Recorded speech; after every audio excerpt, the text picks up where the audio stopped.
Coaching classes संचालक संघटनेचे अध्यक्ष आदरणीय सतीश देशमुख सर यांच्या मार्गदर्शनाखाली आजची कॉन्फरन्स बोलवण्यात आलेली आहे.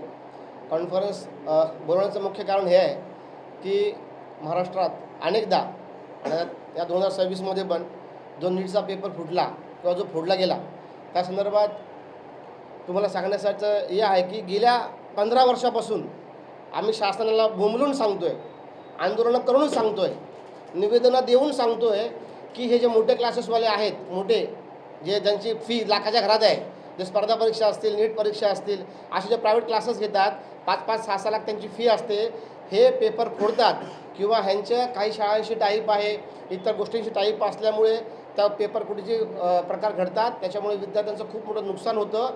हे गेल्या 15 वर्षापासून आम्ही शासनाला सांगतो आहे, पण शासन याची कुठेही दखल घेत नाही. फक्त जेव्हा पेपर फुटेल, जेव्हा मुलं आत्महत्या करतील, कोणतरी मरेल, तेव्हा शासनाला जाग येते आणि तेव्हा शासन जागं होऊन मग त्यावरती काय ते कारवाई करतं किंवा CBI लावतं किंवा SIT नेमतं. त्याच्या तोपर्यंत सरकारला जाग येत नाही. या पेपर फुटी संदर्भात आमचं असं म्हणणं आहे की सर्वप्रथम हा पेपर ज्यांनी फोडला, जो मुख्य सूत्रधार आहे, त्याच्यावरती सदोष मनुष्यवधाचा गुन्हा दाखल झाला पाहिजे, त्याच्यावरती FIR झाला पाहिजे आणि FIR झाला नाही तर त्यासाठी आमच्या आंदोलनाची पण तयारी आहे. परंतु त्याच्यावरती प्रथमतः FIR नोंद झाला पाहिजे. हे जे मोठे मोठे क्लासेसवाले आहेत, हे क्लासेस बंद झाले पाहिजेत, तातडीने बंद गेले पाहिजेत. फक्त मोठे गावकर क्लासेस बंद केला नाही पाहिजे, तर अनेक असंख्य लातूरमध्ये हा सगळा सुसवट चाललेला आहे त्या क्लासेसवाल्यांचा, मोठ्या क्लासवाल्यांचा, तो बंद झाले पाहिजेत. त्याचप्रमाणे हे जे सगळं जे चालू याच्यामध्ये कोणत्या तरी राजकीय गोष्टीचा किंवा व्यक्तीचा हात असल्याशिवाय ह्या गोष्टी होणार नाहीत, ही आम्हाला खात्रीदायक माहिती आहे. त्याच्यामुळे त्याप्रमाणे पण चौकशी केली गेली पाहिजे. त्याचबरोबर ह्या गोष्टी घडत असताना ठाण्यासारख्या जिल्ह्यामध्ये देखील अशा गोष्टी घडत आहेत. आम्ही बोंबलून सांगतो आहे की आम्ही सर्वसामान्य क्लासेसवाले आहोत. याच्यामध्ये जे 12वीपर्यंत आम्ही मुलांना शिकवतो, जे साधे क्लासेस घेतात, जे शासनाचा जो सिलेबस आहे, पोर्शन आहे, तो आम्ही मुलांना शिकवतो. तर या ठिकाणी पण ठाण्यामध्ये पण 8वीचे विद्यार्थी असतील, 9वीचे विद्यार्थी असतील, ह्यांच्याबाबत देखील हा प्रकार घडतो आहे. शाळेतले शिक्षक क्लासेस घेत आहेत आणि शाळेतले शिक्षक त्यांच्या क्लासला येणाऱ्या मुलांसाठी शाळेतले पेपर फोडत आहेत, त्यांना पेपर पोचवत आहेत आणि जेणेकरून ती मुलं चांगल्या मार्गाने पास होत आहेत. आणि जी मुलं खरंच ज्यांना शिक्षणाची गरज आहे, क्लासची गरज आहे, ती मुलं खाजगी क्लासला येतात, परंतु त्यांना शाळेतून पेपर मिळत नाही, त्यांना लीक केलेला पेपर मिळत नाही, त्यांची प्रगती घडते आणि हा जो दुजाभाव आहे तो शाळेमध्ये दिसून येतो आणि ह्याच्यामुळे मुलांचं शैक्षणिक खच्चीकरण केलं जात आहे, त्यांचं मानसिक खच्चीकरण केलं जात आहे. हे या माध्यमातून आम्हाला तुम्हाला सांगायचं आहे.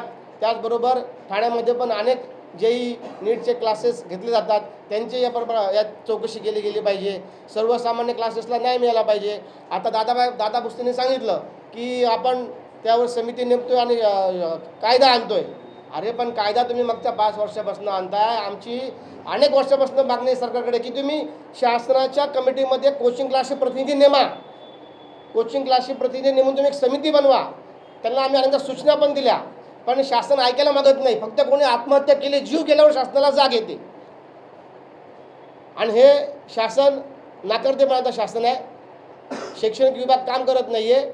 आम्ही कित्येकदा सांगितलेलं आहे की शिक्षण अधिकारी स्तरावरती कोचिंग क्लासेसचे सभासद, शाळेचे शिक्षक आणि शासनाचे सभासद ह्यांचं मिळून एक समिती बनवा. समिती बनल्यानंतर विचारविनिमय करा, सूचना मागवा आणि मग तुम्ही कायदे बनवा. कायदे कोणासाठी असतात? लोकांसाठी, विद्यार्थ्यांसाठी, त्यांच्या हिताचं रक्षण करण्यासाठी. परंतु इथे असं काय होताना दिसत नाही आहे. फक्त आत्महत्या झाल्या की आम्ही समिती बनवली आणि आम्ही हे करतो आणि आम्ही ते करतो आहे. ह्याच्या पलीकडे काय होत नाही. ह्याच्यामध्ये माझा, आपला सगळ्यांचा, तळागाळातल्या विद्यार्थ्यांना शिकवणारा सामान्य कोचिंग क्लासेस, ही सामान्य कोचिंग क्लासेस संघटना ही भरडली जाते आणि भविष्यामध्ये जर ही कोचिंग क्लासेस, जर हे क्लासेस बंद पडले तर सर्वसामान्य मुलांना शिक्षण मिळणार नाही किंवा त्यांना शिक्षण मिळणं हे शिक्षणाचा बाजार ज्यांनी मांडलेला आहे त्या क्लासमध्ये जाऊन त्यांना शिक्षण घ्यावं लागेल. त्याच्यामुळे आमची पहिली मागणी अशी आहे की तुम्ही तातडीने कोचिंग क्लासेसच्या संचालकांना घेऊन एक समिती नेमा, समिती नेमून कायदे बनवा आणि त्या कायद्यामध्ये ज्यांच्या लाखाच्या घरात फी आहे आणि जे कमर्शियल क्लास घेतात हे वेगळे आणि 12वीपर्यंत क्लासेस घ्यायला सर्वसामान्य कोचिंग क्लासेस वेगळे, असे 1-2 गट तयार करा. ह्यांच्या मागण्यांचा विचार करा आणि मग समिती नेमून कायदे बनवा. कायद्याला आमचा विरोध नाही आहे. परंतु शासन, पुन्हा एकदा सांगतो मी की शासन फक्त जीव गेल्यावरती जागं होतं, जीव गेल्यावर त्यांना समिती दिसते, जीव गेल्यावर त्यांना कायदे दिसतात, ह्या व्यतिरिक्त काही नाही. आणि भविष्यामध्ये मोठे गावकर आणि इतर जे सहकारी आहेत ह्यांच्यावरती जर सदोष मनुष्यवधाचा गुन्हा दाखल झाला नाही तर भविष्यामध्ये रस्त्यावर उतरण्याची आमची तयारी आहे.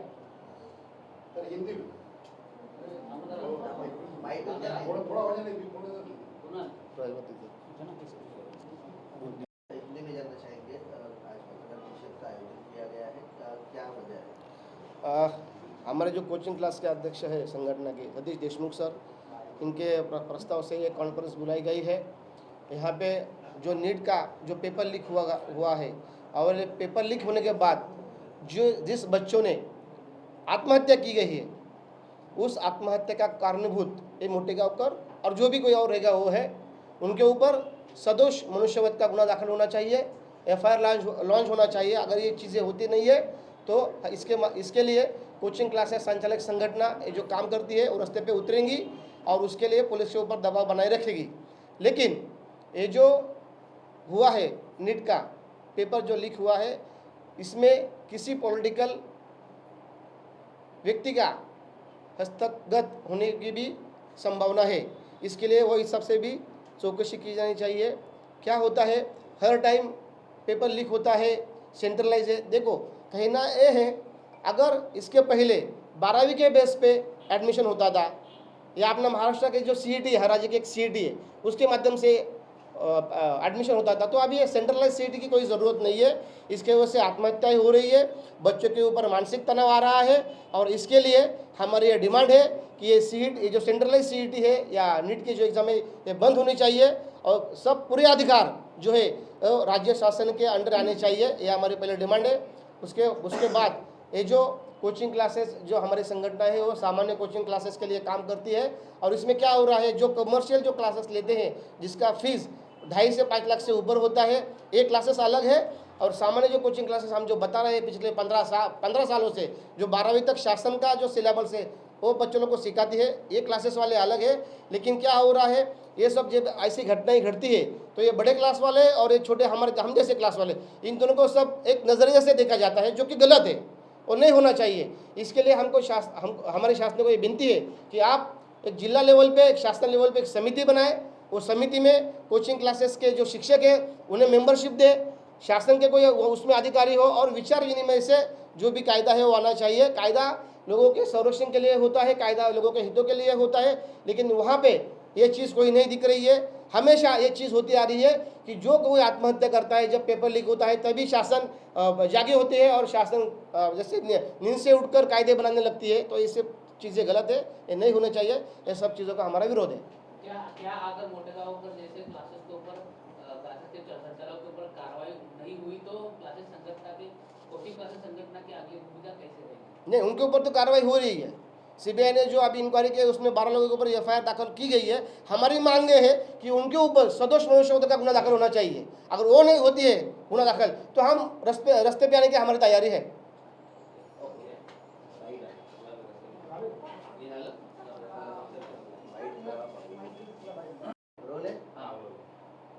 सर,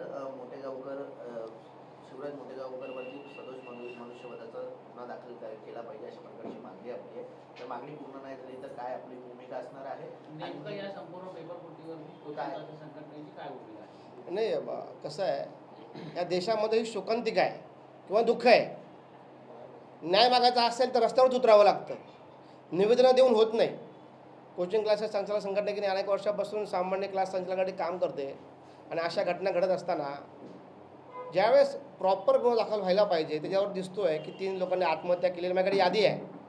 याच्या अगोदर 2017 पण 2 मुलांनी आत्महत्या केली होती, राजस्थानला आणि उत्तर प्रदेश बिहारला। तर अशा आत्महत्या झाल्यानंतर पण शासनाला सांगावं लागतं की बाबा सदोष मनुष्यवधाचा गुन्हा दाखल करा। हे शोकांतिक आहे। आणि जर ही मागणी पूर्ण होत नसतील आणि आम्हाला रस्त्यावरती उतरायला लागत असेल तर शासन म्हणून शासनाची काही जबाबदारी आहे की नाही, ती करताना शासन दिसत नाही। म्हणून जर गुन्हा दाखल झाला नाही तर आम्हाला रस्त्यावर उतरावं लागेल आणि ती तयारी आमची आहे। याआधी सुद्धा अशा प्रकारचे पेपर फुटी झालेले आहे, अनेक विद्यार्थ्यांनी आत्महत्या केलेली आहे, मात्र परिस्थिती जैसे तेच आहे। कसं आहे, आता मी शासन म्हणण्यापेक्षा जो शिक्षण विभाग आहे, केंद्रीय असेल किंवा राज्य असेल, जर त्यांनी झोपेचं सोंग घेतलेलंच असेल तर त्याला आपण काय करू शकत नाही ना। फक्त आम्ही किती जरी बोललो तरी शासन झोपलेलंच आहे, त्यांनी झोपेचं सोंग घेतलेलं आहे, त्याच्यामुळे त्यांना कारवाई करायचीच नाही आहे। ह्याच्यासाठी लोकांनी जागरूक होणं गरजेचं आहे।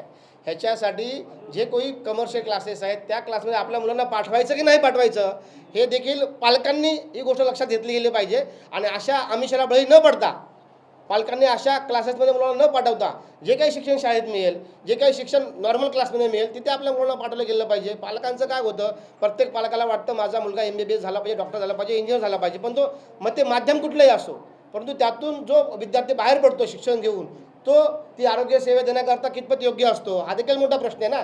आणि त्याच्यामुळे मग बघितलं आपण आरोग्य अधिकाऱ्यांच्या हातून पण काही लोकांचे जीव गेलेले आहेत. त्याची कारणं हीच आहेत. मी तर म्हणतो ह्याच्या अगोदर जे लोकांना MBBSला ॲडमिशन मिळाली होती मोठेगावकरच्या क्लासमधून त्यांची देखील चौकशी व्हावी आणि त्यांच्या देखील सर्टिफिकेट चेक करून त्यांच्या सर्टिफिकेटला रद्द करावेत. नुसतं हे इथपर्यंत नाही, हे मागची पण सगळी चौकशी CBIने केली गेली पाहिजे. प्रत्येक वेळी रस्त्यावर उतरून आंदोलन केलं पाहिजे. हे दुःख आहे आणि हे दुःख जरी असलं तरी आम्ही रस्त्यावरती उतरणार, तयारी आहे आमची. अनेक विद्यार्थ्यांचं मानसिक आणि आर्थिक खच्चीकरण झालेलं आहे, शैक्षणिक नुकसान झालेलं आहे. असे किती विद्यार्थी ठाण्यातल्या का आकडेवारी समोर आली का पुन्हा परीक्षा घेणार परत त्याच रिपीट, त्यामुळे एकंदरीत त्या विद्यार्थ्यांच्या पाठीमागे तुम्ही संघटना कशी असणार आहे आणि येणाऱ्या काळात कठोर कारवाई संदर्भात राज्याचे मुख्यमंत्री एकनाथ शिंदे देखील ठाण्याच्या त्या संदर्भात मागणी करणार. कसं आहे, एक वेळेस विद्यार्थ्यांचं आर्थिक जे नुकसान झाले ते भरून निघू शकतं, पण त्यांचं जे मानसिक खच्चीकरण झालेलं आहे ते कसं भरून काढणार ना. आता ज्या मुलांनी आत्महत्या केल्यात तिघांनी, त्या आत्महत्या केल्यामुळे तर तुम्ही त्यांच्या कुटुंबाच्या तुम्ही काय भरून काढणार? 5-10 लाख रुपये तुम्ही त्यांना मदत द्याल, ह्याच्या पलीकडे काय होणार आहे ना. कारण शासनाची आता जे महापालिकेचा जो आग लागली ते व्यक्ती मेले त्याचे तुम्ही 10 लाख रुपये दिलं, 10 लाखात किती दिवस फिरणार आहेत ना. शेवटी त्यांचं कायमचं काय गोष्टी सगळं करणार आहे की नाही करणार आहे, ह्या गोष्टीकडे पण सरकारने लक्ष दिलं गेलं पाहिजे ना. नुसतं खच्चीकरण झाल्यावरच शासनाला जाग येते हे आम्ही वारंवार सांगतोय. तर आदरणीय पालकमंत्री जे आहेत आपले, उपमुख्यमंत्री जे आहेत एकनाथजी शिंदे साहेब, हे व्यक्ती भावनिक आहेत, ह्या व्यक्ती समजूत आणि संवेदनशील व्यक्ती आहेत. तरी ह्यांची वेळ घेण्याचा आमचा प्रयत्न चालू आहे. शिंदे साहेबांनी जर आम्हाला वेळ दिली तर ह्या सगळ्या गोष्टी आम्ही त्यांना समजून सांगू आणि किमान महाराष्ट्रामधल्या आपल्या ठाणे जिल्ह्याच्या विद्यार्थ्यांवरती असा अन्याय होणार नाही ह्याची आम्ही काळजी घेऊ. आणि ठाण्यामध्ये मी आपल्या माध्यमातून आवाहन करतो, जर कोणी विद्यार्थी JEE नीटची परीक्षा देत असेल आणि त्यांना काही अभ्यासाबद्दल काही तक्रार असेल, त्यांचे काही डाऊट्स असतील, तर कोचिंग क्लासेस संचालक संघटना एक मोठा सेमिनार घेऊन त्यांचे सगळे डाऊट आणि त्यांना मार्गदर्शन करण्यासाठी तयार आहे. आम्ही आमचे संपर्क नंबर आता थोड्या जाहीर करू सोशल मीडियावर आणि ज्या विद्यार्थ्यांना काही अडचणी असतील त्यांनी आमची संपर्क साधावा. शैक्षणिक त्यांचं नुकसान होणार नाही ह्याची संपूर्ण काळजी कोचिंग क्लासेस संचालक संघटना घेईल. नुकसान मोठा बसणार आहे. अनेक क्लासेस त्यांच्याकडनं जादा फी देखील आकारू शकतात. आता त्यांच्या मनात भीती आहे की येणारा पेपर जो आहे तो कठीण असणार आहे. त्यामुळे शासनाच्या वतीने तुमची काय मागणी असणार की शासनाला अशा पद्धतीने पेपर पुन्हा कठीण करणं आणि त्यात विद्यार्थ्यांचं खच्चीकरण.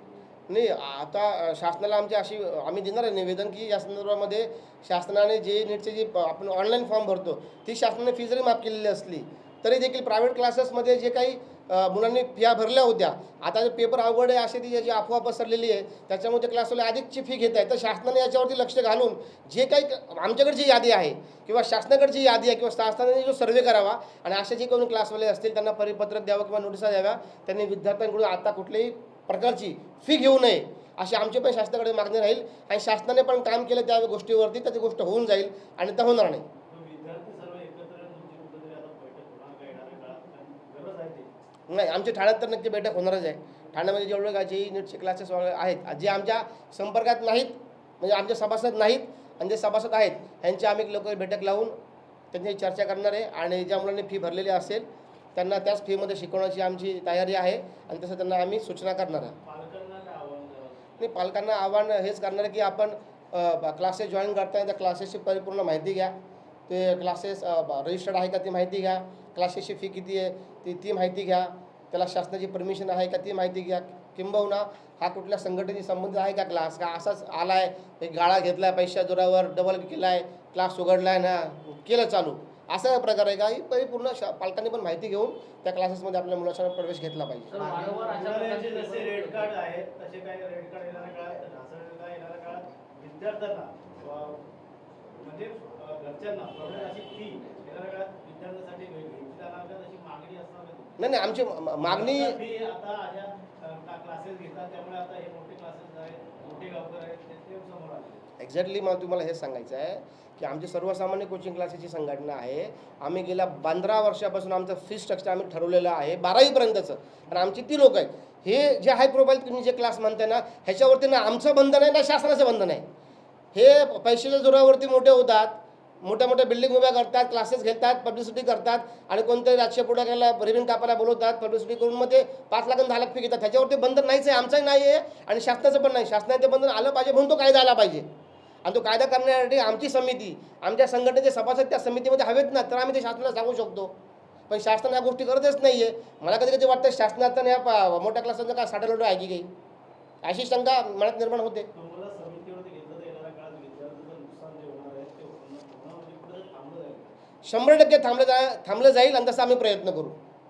पण ते बोलण्यासाठी आपलं कोणतं सभासद हवं ना. आमचं तर कोण सभासदच नाही आहे. शासनानं सुटतंय, त्यांचे अधिकारी घेत आहे आणि तेच समिती बनवते आणि तेच कायदे बनवत आहे. आपल्याला सर्वसामान्य लोकांना विश्वास घेतला जात नाही. सर वातावरण सदोष मनुष्यवधाचा गुन्हा दाखल नाही झाला तर पुढची भूमिका काय असेल? नाही, पुढची भूमिका रस्त्यावर उतरणार. सांगितलं ना मी. म्हणजे बघा, रस्त्यावर म्हणजे आंदोलन, ह्याच्या पलीकडे आम्ही काय करू शकतो ना. शासनाला जागा करण्यासाठी आम्ही आंदोलन करू शकतो. तरी पण शासनाने झोपेचा सोंग घेतला असेल तर त्याला आपला पर्याय नाही. मग लोकांनी जागा झालं पाहिजे. फक्त संघटना काय विद्यार्थी पण देखील विद्यार्थी येतील, स्वइच्छेने येतील, तसं आपण आवाहन करणार आणि आम्हाला पूर्ण खात्री आहे 100% विद्यार्थी रस्त्यावरती उतरतील. आता तुम्ही युवक बघतोय, युवक जागा झालाय, प्रॉग्नोस पार्टी तयार झालेली एक नवीन. तर पेपर फुटी हा स्वतःसाठी केलेला कारस्थान आहे का? कारण वेगवेगळे Political कारस्थान हात. आहेत की असे काही पेपरचे काही जे काय प्रश्न जे होते ते काही प्रमाणातच बाहेर पडले होते. पूर्ण पेपर लीक झाला नसले देखील काही गोष्टी समजतात. नाही, पण त्याला कुठे पॉलिटिकल कनेक्शन असणार. एवढा सेंट्रलाइज पेपर लीक कसा होतो ना. त्या मोठेगाववरती कुठला तरी राजकीय व्यक्तीचं वरदहस्त आहे असा आमचा अंदाज आहे. त्या पद्धतीने CBIने चौकशी केली पाहिजे. ओके. Sir Deshmukh sir. यांनी आतापर्यंत लावलेला रिझल्ट खरोखर सांशक आहे. प्रश्नचिन्ह आहे त्यांच्या प्रत्येक रिझल्टवरती. मी म्हणतो गेल्या 10-15 वर्षातला त्यांचा रिझल्ट, कारण की कालचीच एक मी बाईट पाहिली, त्याच्यामध्ये स्पष्ट एका शिक्षकांनी सांगितलेलं आहे, त्यांच्या सहकार्याने सांगितलेलं आहे, 2002 मध्ये त्यांच्या विरोधात मी तक्रार दाखल केली होती. 2002 नंतर आज 2026, आज 14-15 वर्ष झालं त्या व्यक्तीने जर अपील केलेली आहे, त्यांनी जर ऑनलाईन कंप्लेंट केलेली, केंद्र शासनापर्यंत त्यांनी फॉलोअप घेतलेला आहे, त्यांच्यावरती कारवाई का नाही केली. मला काल समजलं की काल त्यांचा क्लासेस पुन्हा चालू करण्यात आला, मोठेगावकर सरांचा. कोणत्या धर्तीवरती त्यांचा क्लास चालू केला गेला. मला प्रश्नचिन्ह आहे की असे जे प्रकार घडतायत याला खतपाणी घालण्याचं काम कुणीही करू नये.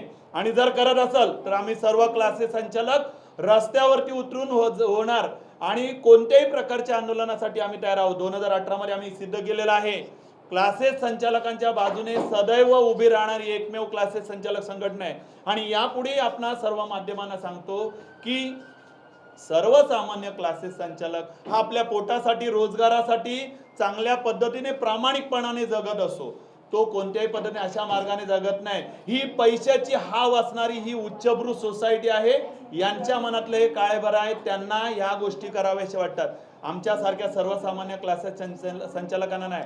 आणि आम्ही 2018 प्रमाणेच या वेळेला सुद्धा मोठ्या प्रमाणात आंदोलन उभारणार आहोत. राज्यातील 9च्या 9 संघटना एकत्र करून त्याची शिखर संघटना बनवली ना, त्या शिखर संघटनेचं खजिनदार पद आपल्याकडे आहे. आणि या शिखर संघटनेने 27 तारखेला आझाद मैदानामध्ये धरणं आंदोलन उभारलेलं आहे. हे आपण पत्रकारांच्या माध्यमातून आम्ही तुम्हाला सांगतो. याची प्रोसिजर चालू आहे. काल सुद्धा रात्री 12 वाजेपर्यंत आमची ऑनलाईन मीटिंग चालू होती. 27 तारखेला आझाद मैदानामध्ये आम्ही धरणं आंदोलनासाठी बसणार आहोत. आणि महाराष्ट्र राज्याचे मुख्यमंत्री साहेब, उपमुख्यमंत्री साहेब यांना निवेदन देऊन या नीट सारख्या परीक्षा ज्या खरोखर केंद्र शासनाकडून किंवा सेंट्रलकडून येणाऱ्या या परीक्षांवरती आमचं खरोखर प्रश्नचिन्ह आहे. महाराष्ट्र शासन एवढ्या उत्तम पद्धतीने 12वीची परीक्षा घेतं, मग या सेंट्रल परीक्षांची गरज काय. कारण या परीक्षाने JEE या कमर्शियल परीक्षेत याच्या माध्यमातूनच क्लासेस संचालक हा मोठ्या प्रमाणामध्ये गरिबांचे पैसे आकारत असतो. हा क्लासेस संचालक जो आहे ना, मी पाहिलं यामध्ये अनेक विद्यार्थी आहेत, त्यांच्या पालकांनी त्यांच्या जमिनी विकलेल्या आहेत, त्यांचे घर विकलेले आहेत, पण त्यांनी त्यांच्या मुलांना या नीटच्या क्लासेससाठी जॉईन करण्यासाठी खर्च केलेला आहे. मी काल त्यांची न्यूज बघितल्या, मोठेगावकर सरांची 40,000 50,000 विद्यार्थ्यांची बॅच ही काय विद्यार्थी बॅच आहे? आम्ही राज्य शासनाचा जो GR आलेला आहे ज्याच्यामध्ये क्लासेस संचालकांवरती नियंत्रण आणण्याचा प्रयत्न करत आहेत. आम्ही 2023 मध्ये, 2021 मध्ये, 2026 मध्ये, आम्ही 17 मध्ये आम्ही प्रत्येक वेळेला शासनाला सांगतोय की तुम्ही शासनाने क्लासेस संचालकांवरती नियंत्रण आणावं, किंबहुना त्याच्यातून राज्य शासनाला चांगल्या प्रकारचं टॅक्स मिळेल. फक्त एवढं की त्याच्यामध्ये आमच्यासारखा सर्वसामान्य क्लासेस संचालक भरला जाणार नाही याची शासनाने दखल घ्यावी. आमच्यातर्फे आमच्या कमिटीतील जे सदस्य आहेत त्यांना जर या राज्य शासनाच्या कमिटीमध्ये जर घेतलं तर खरोखर सर्वसामान्य क्लासेस संचालकांना न्याय मिळेल. आणि न्याय मिळण्यासाठी आम्हाला जो लोकशाहीचा चौथा आधारस्तंभ आहे, आम्हाला तुम्हा सर्व पत्रकारांना विनंती आहे की खरोखरच कालच आम्ही पत्रकारांना नाही सांगितलं, परंतु आम्ही पत्र दिलं कलेक्टरांना. त्यांना पत्र दिल्यानंतर त्यांनी सुद्धा हीच खंत व्यक्त केली की खरोखर पत्रकार हे खरोखर तुम्हाला चांगल्या प्रकारे सहकार्य करू शकतात. मी तुम्हाला सर्वांना सांगू शकतो 27 तारखेच्या या आझाद मैदानातील आंदोलनामध्ये आपण सर्वांनी सहभागी व्हावं आणि खरोखर गोर गरीब मुलांना खरोखर न्याय मिळवून देण्यासाठी ही वेळ खरोखर योग्य आहे. अभी नहीं तो कभी नहीं.